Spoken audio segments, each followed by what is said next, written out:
Bonjour à vous tous. Aujourd'hui, je vais vous présenter le logiciel Electrum qui vous permet d'avoir le plein contrôle sur vos bitcoins. Ça signifie que si c'est bien protégé, vous seul pourrez faire des transactions et ça, sans ingérence ni contrainte. Le tutoriel vous présentera les opérations de base sur le réseau principal Bitcoin et sera séparé en 4 sections. La présentation et le téléchargement, le portefeuille Bitcoin, la sécurité et un survol des options. La dernière section vous présente en rafale des options qu'offre Electrum et ça va vous permettre d'orienter vos recherches selon vos besoins. Si mes vidéos vous plaisent et que vous souhaitez me soutenir, vous pouvez liker, commenter, vous abonner à ma chaîne et partager mon contenu. J'ai aussi mis dans les commentaires toute l'information nécessaire pour me verser un pourboire et je vous remercie d'avance pour votre contribution. Pour écouter ce tutoriel, vous devez déjà savoir grosso modo ce qu'est un Bitcoin et pourquoi ça a de la valeur.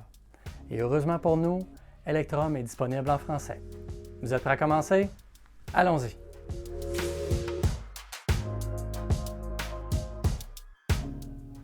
Tout d'abord, rendez-vous sur electrum.org. Dans le bas de la page, vous pouvez voir les caractéristiques ainsi que les différentes options qu'offre Electrum.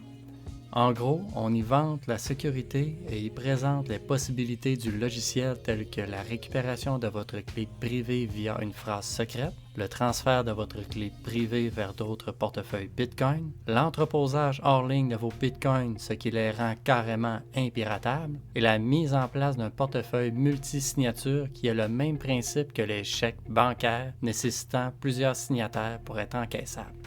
Je ne suis pas un programmeur ou un ingénieur informatique, alors ma confiance en eux est plutôt basée sur la cohérence du réseau. J'ai pu le brancher sur mon nœud Bitcoin personnel qui vérifie la validité des transactions. Dans le système d'exploitation de mon nœud Bitcoin, on peut créer un serveur Electrum et sur le site bitcoin.org, Electrum ressort lorsqu'on demande une liste de logiciels avec lesquels on a le contrôle sur nos bitcoins. À la section Download, vous pouvez voir avec quoi est compatible le logiciel. Le tutoriel porte sur la version PC, mais sachez qu'il est aussi disponible pour le téléphone mobile, sur Linux et sur OS X. Si vous êtes un utilisateur PC comme moi, sachez que vous devez avoir Windows 7 ou plus. Cliquez sur Windows Installer pour débuter le téléchargement et l'installation. À la fenêtre d'ouverture du logiciel, cliquez sur « Créer un portefeuille » et on vous accompagnera étape par étape. Entrez le nom de votre portefeuille et cliquez sur « Suivant ». Vous pouvez voir ici 3 types de portefeuilles qui peuvent être créés. Le portefeuille standard, le portefeuille à 2 éléments d'identification et le portefeuille multi-signature. Étant donné qu'on se concentre ici sur la base, sélectionnez portefeuille standard. Indiquez ici que nous souhaitons créer un nouveau portefeuille sur le réseau principal et cliquez sur Suivant. Seed ou graine en français est essentiellement une liste de mots qui vous sert à récupérer votre portefeuille sur n'importe quelle plateforme ou presque. Ça peut être utile si votre ordinateur est volé ou détruit ou bien si vous perdez votre mot de passe. Pensez à les garder à un endroit sécuritaire et à l'abri de l'eau et du feu. Mais surtout, ne les notez jamais sur un support électronique car un logiciel malveillant pourrait voler votre seed et votre portefeuille avec. Notez les mots et cliquez sur Suivant. Confirmez votre liste de mots et cliquez sur Suivant pour la création du portefeuille. Pour le mot de passe, utilisez-en un qui est unique au portefeuille et trouvez le bon équilibre entre le mot de passe trop facile à trouver comme Bitcoin 123 et le mot de passe tellement sécuritaire que vous-même n'aurez plus accès à votre compte. Si Electrum n'a pas déjà été mis en français lors de l'installation, cliquez sur Outils puis sur Préférences. À l'onglet Général, vous pourrez y sélectionner la langue de votre choix.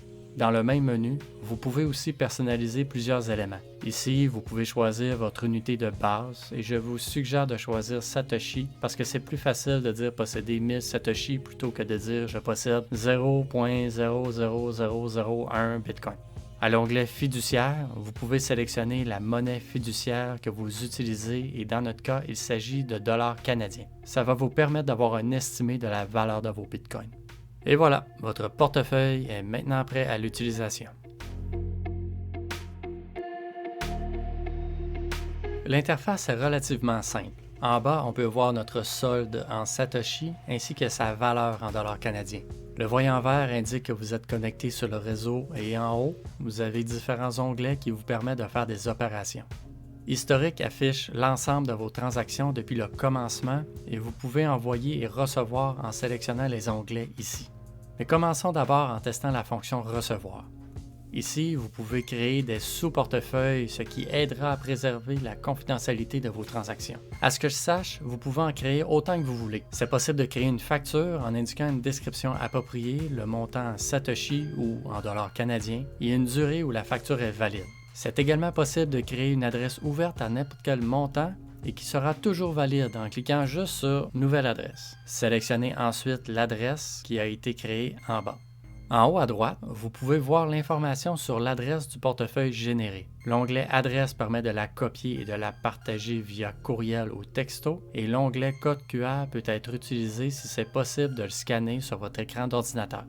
Pour l'exemple, je vais utiliser l'application ShakePay pour renvoyer des fonds sur mon portefeuille. Si ça vous intéresse, j'ai fait un tutoriel sur cette application qui permet aux Canadiens d'acheter, vendre et de faire des transactions sans frais.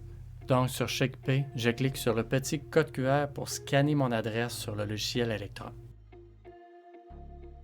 Lorsque c'est fait, en cliquant sur l'onglet Adresse, vérifiez les premiers et les derniers caractères pour vous assurer que les Satoshi seront envoyés au bon endroit. Peu de temps après avoir confirmé, l'onglet Historique affichera qu'une transaction est en attente de confirmation. Le temps de traitement dépend de plusieurs choses, mais dans le cas de ShakePay, ça prend rarement plus de 20 minutes pour être traité. Pour envoyer des bitcoins avec Electrum, il suffit de cliquer sur l'onglet Envoyer et de coller l'adresse du destinataire. Il est aussi possible de scanner un code QR grâce à votre webcam. Si vous le souhaitez, vous pouvez inscrire une description comme par exemple le numéro de facture ou un résumé de l'achat. Lorsque c'est fait, inscrivez le montant en Satoshi ou en dollars canadiens, puis cliquez sur Payer. On vous donnera ici quelques choix de frais de réseau. Ceux qui auront mis les frais les plus élevés verront leur transaction être validée avant tout le monde. Si vous souhaitez savoir où en est rendue la transaction sur la chaîne de blocs, allez à l'onglet Historique et double-cliquez sur la dernière transaction. Ici, il y a plein d'informations, mais ce qui vous intéresse pour l'instant, c'est le nombre de confirmations sur le réseau. Après 6 confirmations, vous pouvez considérer à toute fin pratique que le traitement de la transaction est terminé. Si vous souhaitez faire des transactions rapides avec de petits montants, vous devrez utiliser le réseau Lightning. Je n'ai malheureusement pas le temps de vous en parler dans ce tutoriel, mais Electrum permet la création de canaux. Si vous préférez une solution plus simple à mettre en place, j'ai fait un tutoriel sur l'application Breeze qui supporte le réseau Lightning.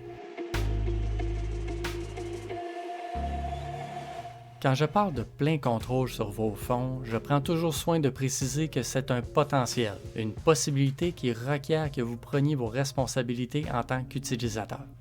Ici, la protection avec un mot de passe est pertinente pour accumuler des fonds moyennement importants et dont le vol ou la perte ne compromet pas votre santé financière. Dites-vous que plus vous avez de fonds, plus les personnes malveillantes seront motivées à tenter de vous les dérober. Ne vous vantez pas de la quantité de Bitcoin que vous avez et choisissez un bon mot de passe que vous aurez d'ailleurs souvent besoin d'entrer. Il existe des outils sur le net permettant d'évaluer votre mot de passe et combien de temps il faudrait pour le pirater. Si vous utilisez ce type d'outil, de grâce, n'entrez pas votre vrai mot de passe, mais plutôt un mot de passe similaire. Règle générale, un mot de passe plus long et facile à retenir est préférable à un mot de passe plus court et qui possède plusieurs caractères spéciaux. Je vous propose d'utiliser des mots du dictionnaire, mais avec de petites modifications. Cela dit, n'utilisez pas des évidences comme de remplacer les S par des dollars ou des I par des points d'exclamation. La modification peut être simple, mais elle ne doit pas être prévisible. Ceci étant dit, n'hésitez pas à vous renseigner sur le sujet car c'est un mot de passe plus important que les autres. Je déconseille aussi d'installer Electrum sur un ordinateur où des logiciels de sources non fiables sont régulièrement téléchargés. Par exemple, si de jeunes enfants utilisent l'ordinateur ou si vous avez l'habitude de télécharger des films via BitTorrent. Pour restaurer un portefeuille à partir de votre liste de mots, allez dans le menu pour créer un nouveau portefeuille standard et cliquez ensuite ici. On vous demandera d'entrer votre liste de mots. À l'onglet Portefeuille, vous avez une foule d'options. Vous pouvez ici changer votre mot de passe. Vous pouvez aussi afficher votre liste de mots de récupération si vous l'avez perdu ou bien oublié. De plus, vous pouvez exporter ici les transactions pour votre comptabilité ou votre rapport d'impôt. Vous pouvez faire en sorte que l'historique de taux de change soit indiqué dans le rapport dans le menu Préférences. Cliquez simplement sur Afficher l'historique des taux et sélectionnez la source d'où proviendra l'information du taux de change.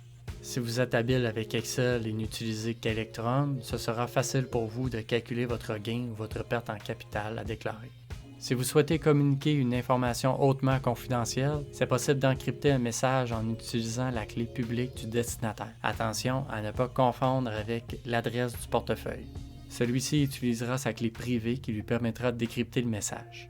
Malheureusement, on ne peut pas envoyer de fichier, mais vous pouvez encrypter un assez long message. Si vous souhaitez payer plusieurs personnes en même temps, c'est possible de le faire en saisissant la liste d'adresses, le montant dans cette zone. C'est aussi possible de charger une transaction depuis un fichier. Enfin, dans le menu Aide, vous pouvez vous assurer d'avoir la dernière mise à jour. Il y a encore plusieurs options disponibles dans le logiciel, mais ce sont ceux qui, je pense, pourraient vous intéresser pour tout de suite.